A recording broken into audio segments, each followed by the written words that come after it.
ഇവിടെ പരിശോധിക്കുന്നത് നമ്മുടെ കീബോർഡിനകത്ത് വളരെ ഇൻട്രസ്റ്റിംഗ് ആയിട്ടുള്ള ഒരു ഫീച്ചർ. അതായത് സാധാരണ നമ്മളൊക്കെ കീബോർഡ് ഉപയോഗിക്കുന്നുണ്ടെങ്കിലും കീബോർഡിൽ നമ്മൾ അറിഞ്ഞിരിക്കേണ്ട കുറേ അധികം ഫീച്ചറുകൾ നമ്മൾ നേരത്തെ വീഡിയോ ചെയ്തിട്ടുണ്ട്. ഇമ്പോർട്ടന്റ് ആയിട്ടുള്ള ഒരു ഫീച്ചറാണ് നമ്മൾ ഇന്നത്തെ വീഡിയോ നോക്കുന്നത്. വീഡിയോ മുഴുവനായിട്ട് കാണാൻ നിങ്ങളുടെ സുഹൃത്തുക്കൾ കൂടി വീഡിയോ ഷെയർ ചെയ്ത് കൊടുക്കുക. ഇപ്പൊ ഞാൻ അതിനുവേണ്ടി കീബോർഡ് ഓപ്പൺ ചെയ്ത ശേഷം നമ്മൾ സാധാരണ ടൈപ്പ് ചെയ്യാൻ മടിയുള്ള ആളുകളാണ്. ടൈപ്പ് ചെയ്ത് ഒഴിവാക്കുന്നതിന് വേണ്ടി നമുക്ക് നമ്മുടെ കീബോർഡിൽ ഇവിടെ ഒരു മൈക്ക് ചിഹ്നം കാണും. അതായത് വാട്സപ്പിന്റെ ഈ ഓഡിയോ ബട്ടൺ അല്ല, തൊട്ട് താഴെ കീബോർഡിനകത്ത് ഒരു ഓഡിയോ ബട്ടൺ കാണും. അത് ക്ലിക്ക് ചെയ്ത് നിങ്ങൾ ജസ്റ്റ് അങ്ങ് സംസാരിച്ചു കൊടുത്താൽ മതി. നിങ്ങൾ വളരെ കൃത്യമായിട്ട് നിങ്ങൾ ഏത് ജില്ലക്കാരാണെങ്കിലും ഏത് സ്ലാങ്ങിൽ നിങ്ങൾ സംസാരിച്ചാലും കൃത്യമായിട്ട് അത് ഗൂഗിൾ എഴുതി തരും. അതുകൊണ്ട് തന്നെ അത് സെൻഡ് ചെയ്ത് കൊടുക്കാൻ വളരെ എളുപ്പമാണ്. ടൈപ്പ് ചെയ്യാൻ ബുദ്ധിമുട്ടുള്ള ആൾക്ക് ഈ ഫീച്ചർ വളരെ യൂസ്ഫുൾ ആയിരിക്കും. എന്നാൽ നമ്മൾ ഇന്നത്തെ വീഡിയോ പരിശോധിക്കുന്ന അതല്ല. നമുക്ക് ഈ വോയിസിനകത്ത് ചെറിയൊരു ട്രിക്ക് ഉണ്ട്. നമ്മൾ ഈ വോയിസ് ഭാഗത്ത് ഇതുപോലെ ടച്ച് ചെയ്ത് കൊടുത്താൽ ഇവിടെ താഴെ ഭാഗത്തേക്ക് ഒരു അരോമാർക്ക് കാണും. ഈ അരോമാർക്കിൽ ഇത് ക്ലിക്ക് ചെയ്ത് കൊടുക്കാം. ക്ലിക്ക് ചെയ്യുമ്പോൾ ഇവിടെ കാണുന്ന നമ്മൾ ഒരു വോയിസ് ബട്ടൺ എനേബിൾ ആയിട്ടുള്ള ഒരു ഐക്കൺ ഇവിടെ ഇങ്ങനെ വന്നിട്ട് കാണും. നമ്മുടെ വാട്സപ്പിന്റെ ഏത് സ്ഥലത്ത് വേണമെങ്കിലും നിങ്ങൾക്ക് ഇതുപോലെ കൊണ്ടുപോയി വെക്കാൻ സാധിക്കും. എവിടെയും കൊണ്ടുപോയി വെക്കാം. നിങ്ങൾക്ക് ഇതുപോലെ ലൈനിൽ വേണമെങ്കിൽ അങ്ങനെ വെക്കാം, അതല്ലെങ്കിൽ മുകളിൽ കൊണ്ടുപോയി വെക്കാം. എവിടെയാണ് നിങ്ങളുടെ സ്ക്രീനിൽ നിങ്ങൾക്ക് വേണ്ടതെങ്കിൽ അവിടെ വെക്കാം. ഇവിടെ വോയിസ് ബട്ടൺ ക്ലിക്ക് ചെയ്ത് സംസാരിച്ചു കൊടുക്കാം.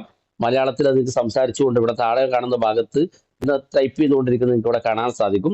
ഇനി നിങ്ങൾക്ക് കീബോർഡിലേക്ക് പോകണമെന്നുണ്ടെങ്കിൽ ഇതേ സ്ഥലത്ത് തന്നെ നിങ്ങൾക്ക് കീബോർഡിന്റെ ഒരു ഐക്കൺ കാണും. അത് ക്ലിക്ക് ചെയ്ത് കൊടുത്താൽ നേരെ കീബോർഡിലേക്ക് വരുന്നത് നിങ്ങൾക്ക് കാണാൻ സാധിക്കും. അതായത് നമുക്ക് കീബോർഡിൽ തന്നെ വോയിസ് ബട്ടൺ ഫോണിൽ എവിടെയും കൊണ്ടുപോയി വെച്ച് വോയിസ് മെസ്സേജുകൾ ടെക്സ്റ്റ് മെസ്സേജ് ആക്കി മാറ്റാൻ വളരെ ഈസി ആയിട്ട് സാധിക്കും. അപ്പോൾ ഇതാണ് ഒരു ഒന്നാമത്തെ ഫീച്ചർ. അതുപോലെ തന്നെ ഈ മലയാളം വോയിസ് ടൈപ്പ് ചെയ്യുന്നതിന് വേണ്ടി നമ്മൾ എന്താണ് ചെയ്യേണ്ടതെന്ന് അറിയാത്ത ആളുകൾക്ക് കാണിച്ചു തരാം.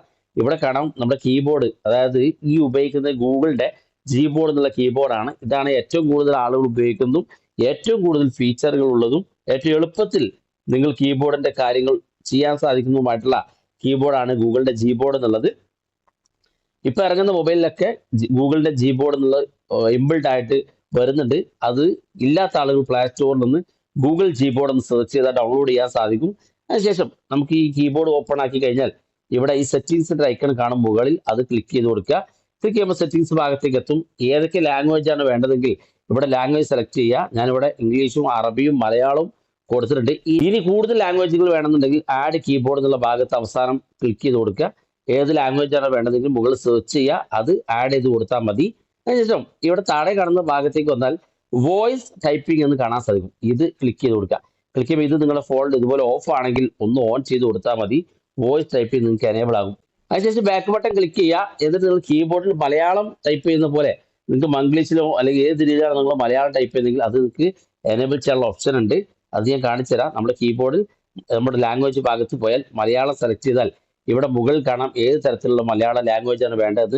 മംഗ്ലീഷിൽ ടൈപ്പ് ചെയ്തിട്ടുള്ളതാണെങ്കിൽ ഒന്നാമത്തതും, രണ്ടാമത്തത് ഈ മലയാള അക്ഷരങ്ങൾ കൂട്ടി യോജിപ്പിക്കാനാണെങ്കിൽ രണ്ടാമത്തതും, വിരൽ കൊണ്ട് സ്ക്രീനിൽ ടൈപ്പ് ചെയ്യാനാണെങ്കിൽ മൂന്നാമത്തത് കൊണ്ട് ഏതാണ് വേണ്ടതെങ്കിൽ അതിനൊക്കെ ഇതുപോലെ ടിക്ക് മാർക്ക് ക്ലിക്ക് ചെയ്ത് കൊടുത്ത് ബാക്ക് ബട്ടൺ ക്ലിക്ക് ചെയ്താൽ മതി. അതുപോലെ കിട്ടും. അതിനുശേഷം നിങ്ങൾ കീബോർഡിലേക്ക് വന്നാൽ കീബോർഡിൽ നിങ്ങൾക്കിവിടെ ഈ ഭൂഗോളത്തിന്റെ ചിഹ്നം കാണാൻ സാധിക്കും. ഈ ചിഹ്നത്തിൽ ഒന്ന് ക്ലിക്ക് ചെയ്ത് കൊടുത്താൽ ലാംഗ്വേജ് ഇങ്ങനെ ഇവിടെ മാറുന്നത് കാണാൻ സാധിക്കും. അറബിയിലോട്ട് മാറി ഇംഗ്ലീഷിലേക്കും മലയാളത്തിലേക്കും മാറുന്നത് കാണാൻ സാധിക്കും. ഇത് മലയാളത്തിലേക്ക് ആക്കിയ ശേഷമാണ് നിങ്ങൾ മലയാളത്തിൽ വോയിസ് അയക്കേണ്ടത്. ഇംഗ്ലീഷിലോട്ട് മാറ്റി നിങ്ങൾ വോയിസ് അയച്ചാൽ ഇംഗ്ലീഷിലാണ് വോയിസ് വരിക. അറബിയിലോട്ടോ മറ്റ് ലാംഗ്വേജിലോട്ടോ മാറ്റിയിട്ട് നിങ്ങൾ വോയിസ് അയക്കുകയാണെങ്കിൽ ആ ലാംഗ്വേജിലാണ് വരിക.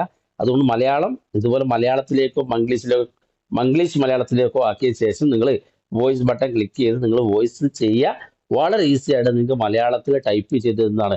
കീബോർഡിനകത്ത് വളരെ ഇൻട്രസ്റ്റിംഗ് ആയിട്ടുള്ള ഫീച്ചറാണ്.